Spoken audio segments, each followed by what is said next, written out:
ఏ తపస్సు చేసినా కోరిన ఫలము సిద్ధించును అట్టి దాని మాకు తెలుపమని ఆ మునీశ్వరులందరూ సూత మహామునిని కోరిన వారాయను.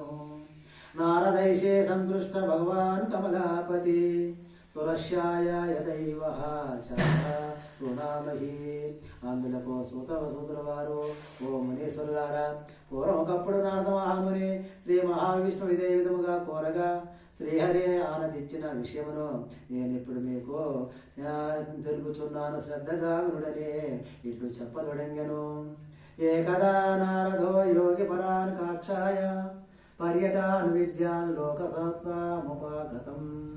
పూర్వకప్పుడు నారద మహాముని సకల లోకములు తిరుగుచు మార్గ మధ్యమున భూలోకమునకు వచ్చిన వాడాయను. అప్పుడు నారదుడు నారద మహాముని భూలోకమున మానవులు పడుచున్నటువంటి కష్టములు చూచి వీరికి కష్టములు ఎట్లు తొలుగులని ఆలోచించుచో విష్ణులోకమునకు వెళ్ళిన వాడాయను. తత్ర నారాయణ దేవం కృష్ణవర్ణం చతుర్భుజం శంకు చక్ర గదా పద్మవనమాల విభూషితం దృశ్యదా దేవదేవేశే స్తోత్రం సమా చక్రమే.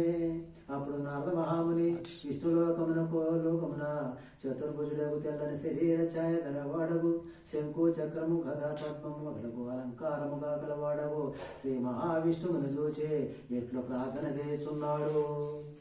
నమో వాగ్మానసతే రూప యమితా శక్తి ఆది మధ్యాంతహీనాయ నిర్గుణ గుణాత్మనే సర్వేషామాదిభూతాయ భక్తానామూర్తినాశనే.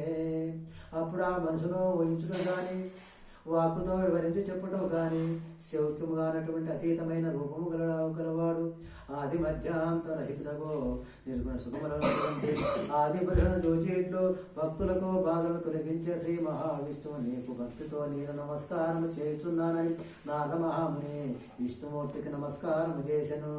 శ్రీహరి ఆ స్తోత్రం విన్నాయి నారద మహాముని ఇట్లను, ఓ నారద మహాముని, నీవు వచ్చిన కారణమేమి, నీ కోరిక తీర్చదా చెప్పుండని విష్ణుమూర్తి నారద మహాముని అడిగను.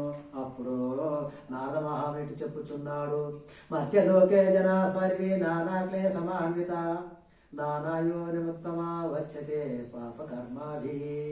అప్పుడు నారద మహాముని శ్రీ మహావిష్ణువును చూచి, ఓ జగద్రక్షక, భూలోకమున మానవుడు అనేక యోనులు పడుచున్నాడు, నానా విధమైన కష్టములు అనుభవించుచున్నారు. వారికి కష్టములు ఎట్లు తొలుగునో అందుకు ఏదైనా ఒక ఉపాయము తెలిపి అనుగ్రహింపమని నారద మహాముని శ్రీ మహావిష్ణువునకు అనేక విధములుగా ప్రార్థన చేసెను. అందులకు విష్ణుమూర్తి ఇట్లు చెప్పుచున్నాడు, ఓ నారద మహాముని, నీవు ఒక హితార్థమై చక్కని విషయం అడిగితివి. అందులకు ఒక వ్రతము గలదు, అది శ్రీ సత్యనారాయణ స్వామి వ్రతము. ఆ వ్రతము భక్తి శ్రద్ధలతో ఆచరించిన లోకమును అష్ట ఐశ్వర్యములు పొందిన వారై పరమున మోక్షమును పొందుదు అని చెప్పి నారద మహామునికి చెప్పెను.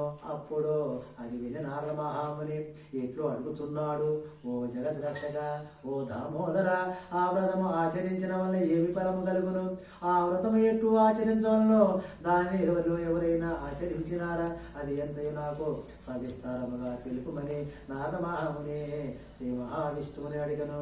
అందులకు శ్రీహరి ఇటు చెప్పుచున్నాడు, సత్యనారాయణ వ్రతము సకల దుఃఖములు నివారింపజేయును, సకల ఐశ్వర్యములు కలగజేయును, సంతానము కలుగును, సర్వత్రా జయప్రదము కలుగును. ఈ వ్రతము వైశాఖ మాసం ముందు గాని, మాఘమాసం ముందు గాని, కార్తీక మాసం ముందు గాని, లేక ఒక శుభదిన ముందు గాని చేయవలను. కష్టములు సంభవించినప్పుడు గాని, దరిద్రముతో బాధపడుతున్నప్పుడు గాని ఈ వ్రతము చేయటం మంచిది. ఏదైనా వివాదము కలిగినప్పుడు ఈ వ్రతము ఆచరించిన అట్టి వివాదము తప్పగా జయము కలుగును.